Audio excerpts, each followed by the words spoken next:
새 차와 새 차의 차이. 예. 그렇죠. 예, 예. 보시면 새 차와 새 차의 차이. 띄어쓰기. 아와 예. 네. 이렇게 문자적으로 본다면 그런 차이가 있을 수 있겠죠. 새 차, 뭐 많은 차이가 있을 수 있습니다. 이 새 차는 그야말로 새 차죠. 그러니까 그 누구도 이렇게 몰아본 적이 없는, 운전해보지 않는 아주 그야말로 이제 출고된 아주 깨끗한 새로운 차입니다. 근데 새 차는 무엇일까요? 예, 더러운 차를 깨끗이 씻어내는 것을 우리는 새 차라고 합니다. 겉에도 그 다음에 안에도 이렇게 세차를 하면 기분도 새로워지고 더러운 차 얹어있던 모든 먼지들이 깨끗이 씻겨나가서 마치 새 차처럼 보이는 것이 이제 새 차다, 세차한다. 우리가 이렇게 이야기를 할 수가 있습니다. 하나님께서 우리를 만드신 처음의 모습은 처음 만들어진 새 차와 같습니다. 근데 우리가 살아가면서 이렇게 때도 묻고, 그죠? 또 고난의 힘든 일을 겪으면서 마음도 찢어지기도 하고, 우리의 영혼이 또 더러워질 때도 있고, 그렇습니다. 그럴 때 우리는 무엇을 합니까? 세차를 하죠. 그 세차가 신학적으로 우리가 뭐라고 합니까? 회개다라고 얘기를 합니다. 그래서 외부적으로 덮여지는 먼지, 그 다음에 어떤 이 흠집, 그 다음에 노화 되어지는 그 부분들을 이렇게 다시 새롭게 하고 세차처럼, 세차는 아니지만 세차처럼 이렇게 정비하는 작업을 우리가 하듯이 우리의 신앙도 믿음을 가지고 새롭게 태어난 존재로 살아가지만 세상에서 오는 고난을 통해서 힘들고 어렵고 또 찢겨진 그 상태를 우리가 주님 앞에 나와서 기도하고 회개하고 성령의 도우심을 받아서 새 차처럼 살아가는 성화의 과정을 우리는 밟아야 되는 것입니다. 제가 왜 이 말씀을 드리냐면 오늘 베드로는 새 차를 이야기하고 할까요? 아니면은 깨끗이 씻어야 될 새 차를 이야기를 할까요? 네, 그러니까요. 네. 네, 씻어야 된다. 이렇게 이야기를 한다 할 수가 있는데 과연 그럴까라는 겁니다. 과연 그런 깨끗하게 차를 이렇게 청소하는 새 차에 대해서 이야기를 하는지 아니면 가장 처음 만들어진 그 존재 상태를 이제 이야기하는지 본문을 통해서 우리가 배워보고 믿음의 귀한 성장을 이루시고 예수님께서 이루어 놓으신 일들에 대해서 다시 한번 감사하는 시간이 되시기를 주님의 이름으로 축원드립니다. 첫 번째는 그리스도께서 죄의 종말을 알리셨다라는 겁니다. 첫 번째는 우리 예수 그리스도께서 죄에게 종말을 고하고 알리셨다라는 얘기입니다. 1절 말씀 우리 같이 한번 읽어보겠습니다. 시작. 그리스도께서 이미 육체의 고난을 받으셨으니 너희도 같은 마음으로 값없을 삼으라. 이는 육체의 고난을 받은 자는 죄를 그쳤음이니 라고 되어 있습니다. 우리가 이 구절을 얼핏 이해하기로는 육체의 고난이 죄를 억제한다 이렇게 이해할 수 있습니다. 그래서 고난은 아픈 것이지만 깊게 들여다보면 우리에게 유익이 될 수 있다는 것이고 이 고난이 우리의 믿음을 성장시키는 성화의 한 가지 촉매제가 촉진제가 된다라고 이해할 수가 있습니다. 하지만 이런 해석이 분명 고난을 대하는 우리의 입장에서 볼 때는 잘못된 해석이 아닙니다. 우리가 욥을 볼 때라도 욥의 고난이 욥에게 나중에는 큰 믿음의 성장을 이루었지 않습니까? 대부분 우리가 고난을 이야기할 때는 이런 고난, 이 고난이 나중에 우리의 믿음을 더 성장시키는 아주 중요한 역할을 한다라고 이해를 합니다. 맞습니다. 틀린 게 아닙니다. 올바른 해석입니다. 그렇지만 오늘 이 본문에서 베드로는 그러한 일반적인 고난에 대해서 이야기하는 것이 아니라 예수 그리스도로부터 시작되는 고난을 이야기를 하고 있습니다. 예수 그리스도로부터 시작되는 고난에 대해서 이야기를 하고 있습니다. 그러니까 일반적인 고난을 이야기하는 것이 아니라 예수 그리스도로부터 시작된 고난, 그리고 예수님께서 당하신 고난으로부터 시작을 하고 있다라는 얘기입니다. 그래서 1절 말씀에 보면 그리스도께서 이미 육체의 고난을 받으셨으니 라고 말씀을 하고 있어요. 예수님께서 과거에 경험하신 그 고난에 대해서 이야기를 베드로가 하고 있습니다. 이것은 일반적인 우리가 이해하고 있는 고난과 다른 고난인데요. 예수 그리스도께서 당하신 그 고난을 통해서 예수님의 죄가 이렇게 피하여졌느냐? 예수님의 죄가 사라졌느냐? 그렇지 않죠. 우리 예수님은 결백하신 분입니다. 인간이시지만 신이시기 때문에 죄가 없으신 분입니다. 그래서 우리가 알고 있듯이 고난이 죄를 억제한다라는 논리는 예수님에게는 적용이 안 되죠. 그리고 또 한 가지는 예수님께서 고난을 당하심으로 인하여서 성화의 길을 걸으셨다. 고난이 믿음을 성장시키는 유익한 역할을 한다. 그것이 예수님에게도 적용이 될까요? 그렇지 않습니다. 예수님은 예수님 스스로가 온전하신, 완전하신 분이기 때문에 성화의 길을 걸으실 필요가 없습니다. 다만 성화가 어떠한 것인지 예수님께서 생애를 통하여 우리에게 좋은 예를, 공생애를 통하여서 보여주셨을 뿐이지 예수님에게 성화가 필요하다, 그렇지 않다라는 얘기입니다. 그래서 본문으로 본다면 예수님이 당하신 고난은 우리가 일반적으로 알고 있는 성화의 촉진제, 또는 고난을 통해서 죄를 멀리하게 하는, 또는 죄를 돌아보게 하는, 죄를 짓지 않게 하는 역할을 하는 그런 고난이 아님을 본문에서 우리는 알 수가 있습니다. 또한 이 문법적으로도 본다면 예수님이 고난을 받으셨으니 라는 말과 또 그 이후에 나오는 고난받는 이라는 말 자체는 현재 완료형으로 쓰여져 있어요. 현재 완료형이 무엇이냐면 과거에 단 이례적인 사건이 지금의 우리에게 영향을 미치고 있다라는 뜻입니다. 그러니까 예수님께서 받으신 고난은 단 이례적인 고난이다라는 얘기예요.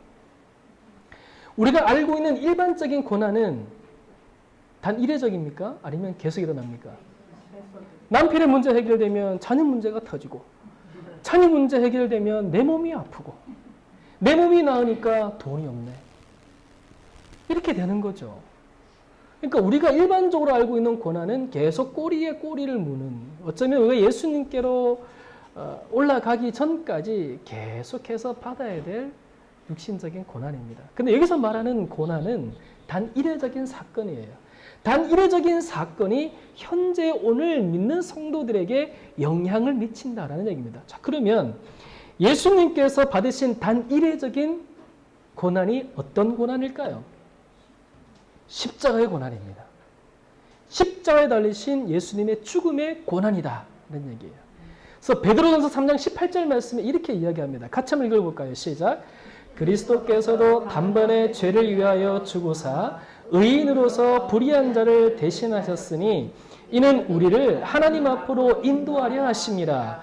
육체로는 죽임을 당하시고 영으로는 살리심을 받으셨으니 라고 되어 있습니다. 오늘 본문 베드로전서 3장 18절 말씀, 여러분들 읽으신 말씀에 보면 그리스도께서 단번에 죄를 위하여 죽으사라고 되어 있습니다.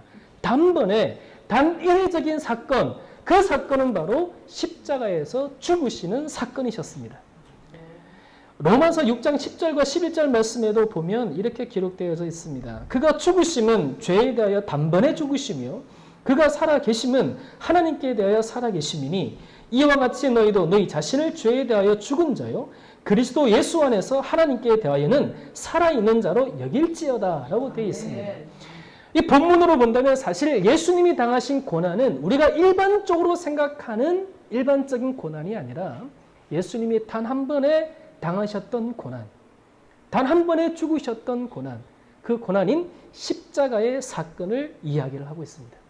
그 십자가의 사건을 통하여서 베드로는 말하기를 죽음이 또는 죄가 사라졌다라고 이야기를 하고 있어요.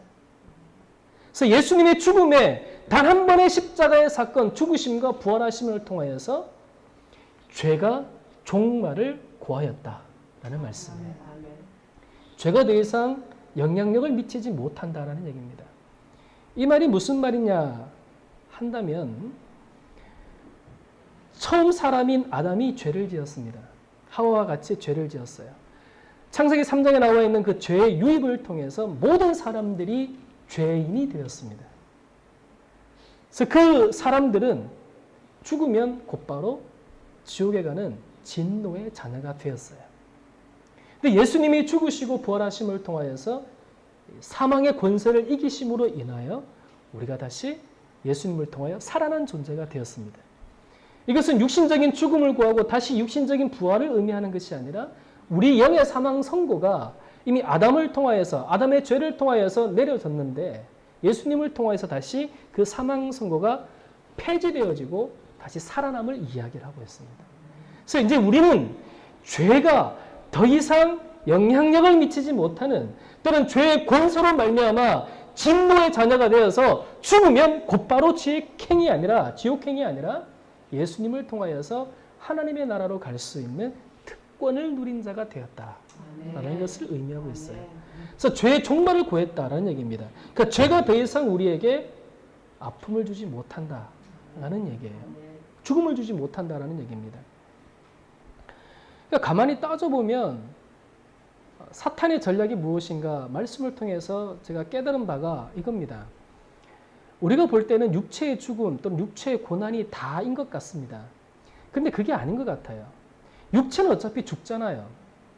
하나님이 정해놓으신 연수에 따라서 길든지 짧든지 우리는 다 죽게 되어 있습니다. 그렇죠, 여러분? 그러니까 사탄의 전략은 어차피 죽을 육체의 고난을 주는 그 전략이 아니에요. 육체의 고난을 주고 육체의 고난을 통해서 영을 죽게 만드는 것이 사탄의 전략입니다. 어차피 우리의 영은 죽잖아요. 그렇죠? 그래서 우리가 살아있는 동안 우리가 예수님을 믿는 하나님을 믿는 사람으로서 이 땅을 살아가는 삶 동안에 우리의 영의 살리심에 감사하면서 그 영을 지키기 위한 싸움, 그런 영적 전쟁을 우리가 지금도 오늘도 현재도 해야 됨을 오늘 본문에서 이야기를 하고 있는 거죠. 우리는 예수 그리스도와 함께 살아난 새로운 삶을 가진 축복된 존재입니다.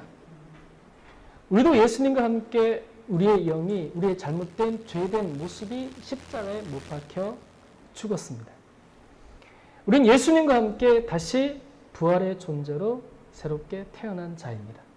이것이 우리의 올바른 정체성입니다.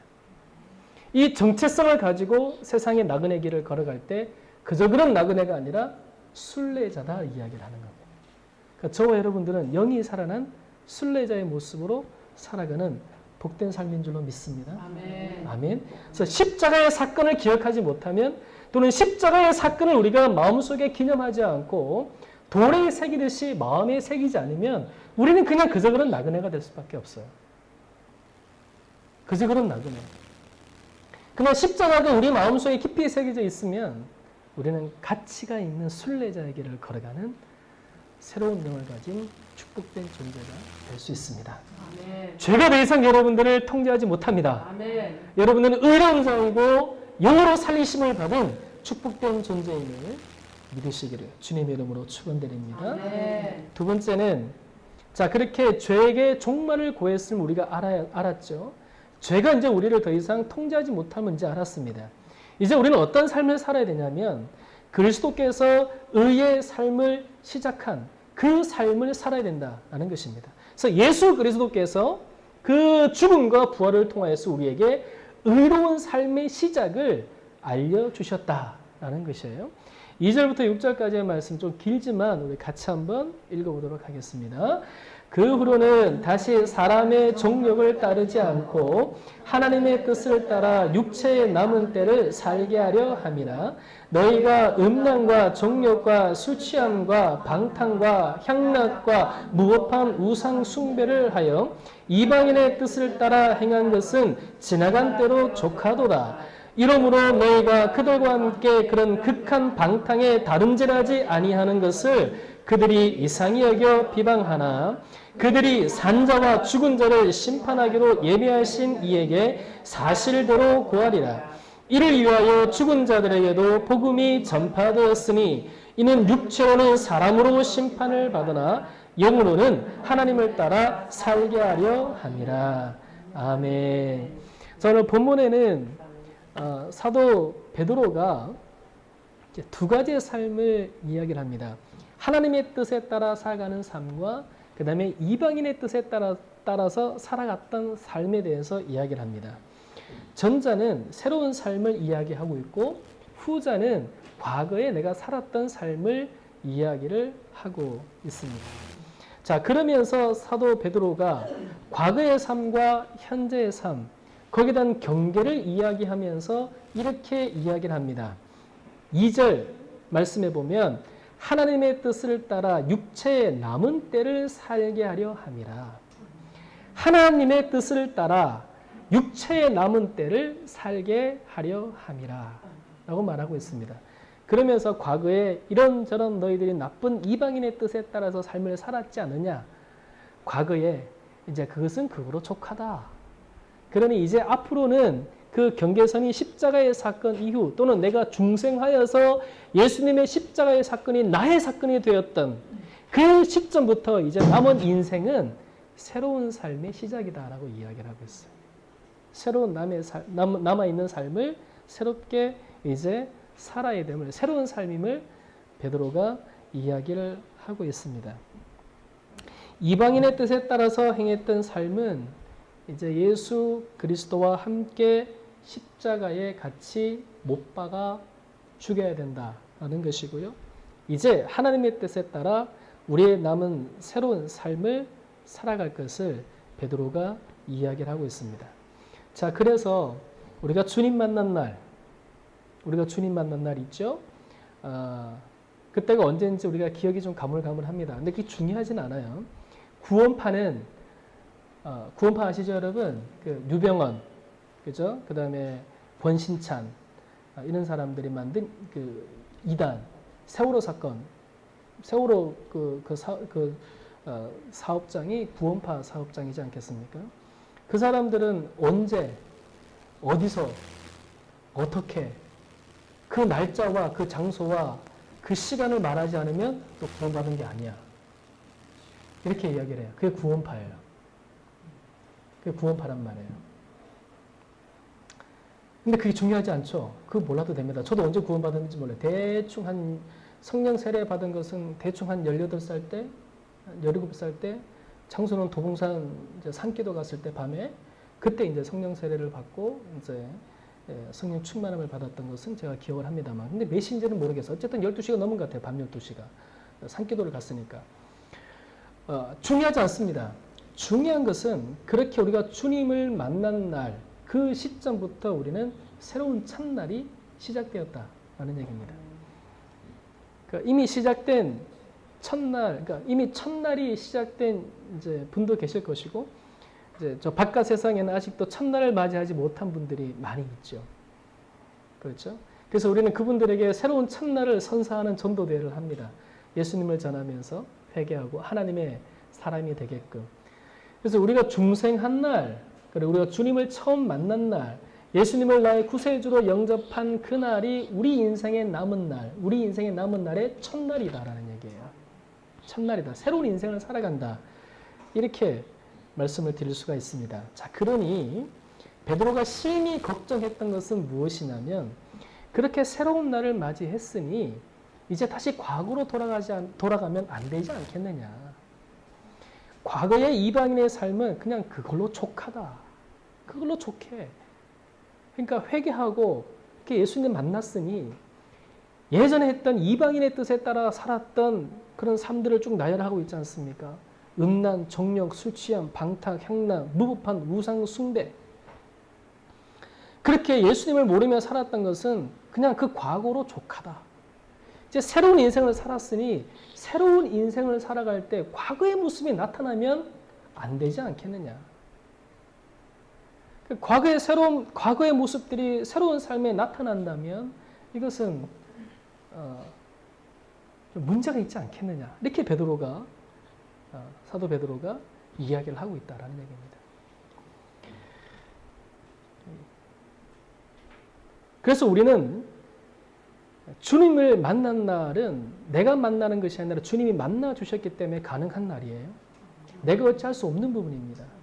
그렇지만 주님을 만나고 난 다음부터 우리가 성화의 길을 걸어갈 때는 그 역시 내가 어찌할 수 없지만 성령의 도우심으로 분명히 우리의 행동 가운데 예전의 구습은 나오지 말아야 되는 거예요. 그래서 성령 안에서 새롭게 성화된 자로서 조금씩 성장해 나가는 삶을 살아야 된다라는 얘기입니다. 여기서 구원파가 잘못된 교리임을 차이가 나는데요. 구원파는 한번 예수님을 믿고 예수님을 통하여서 죄가 용서받으면 과거의 죄든 현재의 죄든 미래의 죄든 단 한 번에 다 사하여 주신다. 다만 고백이 있을 뿐이다. 자백이 있을 뿐이다. 라고 얘기를 해요. 그러니까 성화를 중요하게 여기지 않습니다. 한번 예수님을 믿으면 과거의 죄도 현재의 죄도 미래의 죄도 다 용서받는다. 회개할 필요 없다. 마음대로 살아라. 이게 구원파예요. 이게 구원파의 교리예요. 이게 문제가 있는 거죠. 근데 우리 복음주의는 그렇지 않습니다. 단 한 번의 십자가의 사건을 우리가 용서받았지만 그것은 원죄로서의 용서를 받고 새로운 삶으로서 우리가 시작될 때 여전히 깨어진 세상에 살아가면서 완전한 구원이 이루어지기 전까지는 끊임없는 영적 전쟁을 하게 됩니다. 그 영적 전쟁에서 상처날 때도 있고 마음이 아플 때도 있습니다. 그렇지만 그때마다 우리는 뭘 해야 돼요? 하나님께 다시 나아가는 성화의 길을 걸어가는 거죠. 그래서 오늘 베드로전서 4장 1절부터 6절까지의 말씀은 더 나아가서 11절까지의 말씀 무엇을 얘기하냐면 세차와 세차를 이야기하고 있습니다. 세차와 세차. 박이다 선생님 지금 오셔가지고 무슨 말인가? 우리가 주님 안에서 창세기 1장과 2장에 하나님의 형상으로 아름답게 창조가 되었지 않습니까? 근데 죄가 들어와서 자꾸 씻어내야 돼요. 씻어내야 됩니다. 새 차, 처음 만들어진 차는 그야말로 깨끗한 차죠. 근데 세상에 나와서 달리면 타이어도 마모가 되고 때도 묻게 되고 상처도 있게 되고 그래서 필요한 것이 새 차입니다. 차를 깨끗이 씻어야 되는 새 차. 그렇죠? 그러면서 다시 새 차로 거듭나는 거죠. 그리고 성장을 하는 거죠. 그래서 베드로전서 오늘 본문의 말씀은 새로운 차와 깨끗이 씻어야 될 새 차를 의미하고 있습니다.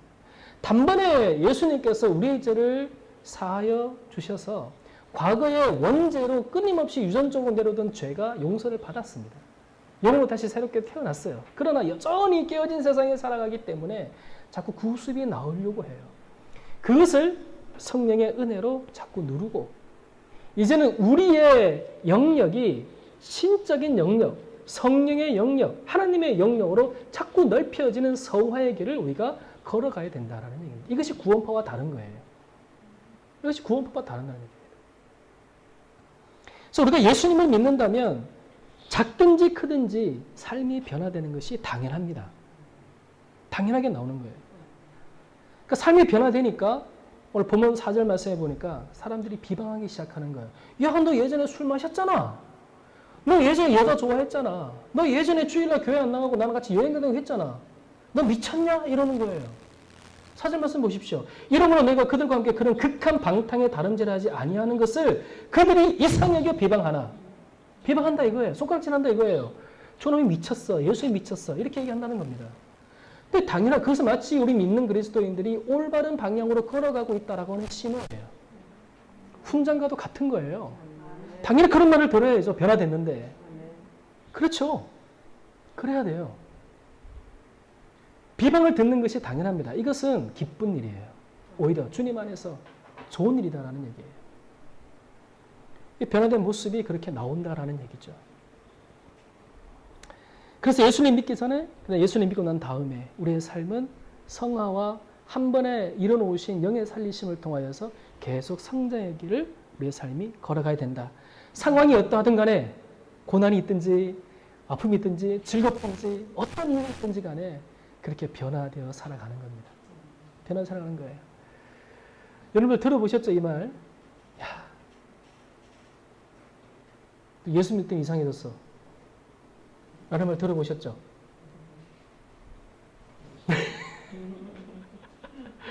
이런 말 들어야 돼요. 예수 믿더니 이상해졌어. 이런 말 들어야 돼요. 이것이 우리에게 칭찬입니다. 칭찬. 그런 사람이 있었습니다. 어떤 사람이냐면 그 워터게이트라는 사건 여러분들 아십니까? 워터게이트. 미국의 1972년도에 있었던 그 닉슨 그 미국의 대통령은 중임제잖아요. 그러니까 한 번 하는 것이 아니라 또 연임할 수 있습니다. 그래서 닉슨 대통령이 한 번 대통령이 되고 그 다음 대통령이 이제 되고 싶어서 이제 선거를 치르는데 그때 그 어떤 정치 공작을 이제 닉슨 대통령과 닉슨 대통령을 보좌하는 보좌관들이 몇 명의 보좌관들이 어떤 일을 어떤 정치 공작을 펼쳤냐면 그때가 1972년도 4월 달이었어요. 그 민주당 그러니까 이 사람들은 공화당이니까 민주당 그 사무실 있는 빌딩이 워터게이트 빌딩이에요. 민주당 사무실 있는 본부가 있는 빌딩이 워터게이트 빌딩이라는 곳이었습니다. 빌딩 이름이 워터게이트예요. 거기에 5명이 침입을 해가지고 도청장치를 심어 놓았습니다. 이것이 발각이 된 거예요. 이것이 발각이 돼가지고 결국엔 닉슨 대통령이 대통령직에서 사임을 합니다. 그리고 그 일을 공모했던 사람들도 한 명 한 명 다 처벌을 받게 됐는데 그 중에 한 사람이 누구냐면 찰스 콜슨이라는 사람이었어요. 그러니까 척 콜슨이라는 별명도 가지고 있는데 이 찰스 콜슨이라는 사람은 닉슨 대통령의 주 보좌관이었습니다. 굉장히 중요한 임무를 맡고 있는 사람인데 이 사람의 별명이 있어요. 이 별명이 뭐냐면 사악한 천재라는 말이에요. Evil Genius라는 말이에요. 굉장히 냉철하고 냉혈하고 목표를 위해서는 수단과 방법을 가리지 않는 사람이에요. 그 1972년도에 워터게이트 사건이 터지고 난 다음부터 일일이 고소를 당해서 청문회장에서 소송 진행 중에 있을 때 이 찰스 콜슨이라는 사람이 순전한 기독교, C.S. 루이스가 쓴 순전한 기독교라는 책을 읽고 회심을 합니다. 소송 중에 형량이 떨어지기 전에 순전한 기독교, 우리도 읽었잖아요. 그죠? 책 소개를 했을 때. 그 책을 읽고 예수님을 영접합니다. 그리고 소송 중에 인터뷰를 하면서 나는 회심했습니다. 나는 그리스도인이 되었습니다. 라고 얘기를 했어요. 근데 이 말을 들은 청중들이나 아니면 정치인들은 이 말을 듣고 좋아했을까요? 조롱했죠. 조롱했습니다. 그래서 그때 찰스 콜슨과 닉슨 대통령을 아주 재밌게 만화로 삽입을 해서 뉴욕타임즈나 이런 일간지에다가 그 그림을 만평을 실었는데 아주 조롱거리로 실었어요. 네가 예수 믿는다고? 그렇게 죄를 짓고 난 다음에 하나님의 아들이 되었다고? 하나님의 자녀가 되었다고? 손가락질하고 비방하고 조소하고 욕을 하고 법정에 나와서 청중들이 손가락질하고 욕하고 온갖 수모를 다 겪었습니다. 그렇게 해서 소송이 끝났는데 형량이 7개월이 떨어졌어요. 그래서 교도소 가서 이 사람이 무슨 일을 했냐면은 내가 변화된 사람이니까 변화된 자의 모습으로 살아야 되겠다 싶어서 수감자들의 빨래를 해주기 시작했어요. 7개월 동안 쉬지 않고 수감자들 위해서 빨래를 해주고 처음에 들어갔을 때도 똑같이 손가락질 했죠. 냉철하고 엘리트에다가 정치, 대통령을 보좌했던 그런 사람들도 마약했던 사람이나 살인했던 사람은 똑같이 형량을 채우고 있으니 얼마나 손가락질 했겠습니까? 너도 똑같은 인간이다. 이렇게 손가락질 하는 거예요. 근데 7개월 내내 수감자들의 빨래를 해줍니다. 처음에는 무슨 뜻이 있겠지. 저 냉철한 놈이 무슨 수장을 부리기 위해서 빨리 나가기 위해서 저런 일을 하겠지. 그렇게 조소를 보냈어요. 조롱했어요. 근데 시간이 지날수록 끊이지 않고 계속해서 그 일을 하고 나중에는 기도 모임을 만들어서 재소자들과 함께 예배드리고 기도하고 찬양을 하는 그러면서 1개월, 2개월, 3개월, 5개월 변하면서 그들의 마음이 변화되기 시작했습니다. 재소자들의 마음이 변하기 시작하니까 그 소문이 밖으로 퍼져나가고 그때 조롱하고 조소의 기사를 썼던 사람들이 그 사람들마저도 마음이 변해서 찰스 콜슨에 대해서 좋은 시계, 좋은 평판에 글을 쓰기 시작했고 진짜 예수 믿는 사람으로 잘 변했다. 이렇게 기사를 쓰기 시작했습니다. 출소하고 난 다음에 1976년부터 이 사람이 했던 일은 교도소 선교회를 만들어서 수없이 많은 죽어가는 영혼들에게 복음을 전하고 그들을 하나님께로 인도하는 위대한 사역을 감당하게 되었습니다. 1933년에는 기독교의 노벨상이라고 하는 템플턴 상을 받는 영예를 안기도 했지요. 그렇게 남아있는 삶을 살아가면서 수많은 책들을 쓰기 시작했는데 그 중에 유명한 게 백악관에서 감옥까지, 그 다음에 Loving God라는 책, 이런 책을 쓰면서 많은 사람들에게 복음에 대해서 진실성을 이야기하기 시작을 했습니다. 그가 2012년 6월에 소천을 했습니다. 2012년 4월 22일에 소천을 했어요. 소천하신 지 얼마 안 되죠. 그렇게 예수님을 영접하고 1973년도에 예수님을 만나고 변화되어져서 남은 생애를 살았던 생애가 39년입니다. 그는 그 소송 중에 예수님을 만나고 순전한 기독교라는 책을 통하여서 복음을 영접하고 그때로부터 첫날을 살면서 죽을 때까지 39년의 삶을, 과거에는 그는 파렴치하고 사악한 천재라는 별명을 들을 정도로 냉철한 사람이었지만 이제 그것은 더 이상 사람들이 기억하지 않습니다. 어떤 사람으로 기억하느냐? 복음을 위해서, 낮은 자를 위해서, 죄인들을 위해서 살았던 희생적인 사람으로 기억을 하고 있어요. 아멘. 저분이에요? 네, 안고 있는, 저 정면으로 보이는 분. 제가 동영상을 찾았는데 번역된 게 없어서 못 드려드리는 거예요. 그 이후에는 예수 믿는 사람으로 더 이상 정치판에 들이지 않고 좋은 책들을 쓰면서 그렇게 예수님을 위해서 은혜로운 삶을 살았습니다. 이분의 삶은, 진짜의 삶은 39년의 삶입니다. 교도소에서 만났던 예수님, 소송 중에 가장 어려울 때 만났던 예수님, 그때로부터 첫날을 살면서 변화된 삶을 살았어요. 여러분, 우리도 그렇게 삽시다. 아멘. 또 그렇게 지금 그렇게 살아가고 있는 여러분들에게 진심으로 감사를 드리고 아멘. 하나님께서 이렇게 여러분들을 기쁨으로 받아주실 줄로 믿습니다. 아멘. 이게 진정한 변화된 자의 모습이에요. 아멘. 단번에 예수님이 우리의 죄를 정복해 주셨습니다. 아멘. 이런 귀한 선물을 받은 우리가 더 이상 죄에 대해서 끌려다니는, 죄가 우리를 통제하는 삶이 아니라 오히려 우리가 죄를 통제하는 권세를 가진 삶으로 우리가 지금 살아가고 있습니다. 아멘. 그 삶은 이제 새로운 삶을 열어주셨습니다. 아멘. 새로운 삶을 살아갈 때 과거의 모습이 아니라 변화된 자의 모습으로 살아갑시다. 아멘. 변화된 자의 모습으로 살아갈 때 이 세상은 나를 통하여, 우리를 통하여서 그렇게 조금씩 변화될 것이고 하나님 그 모습을 보면서 여러분들을 기쁨으로 받아주실 줄로 믿습니다.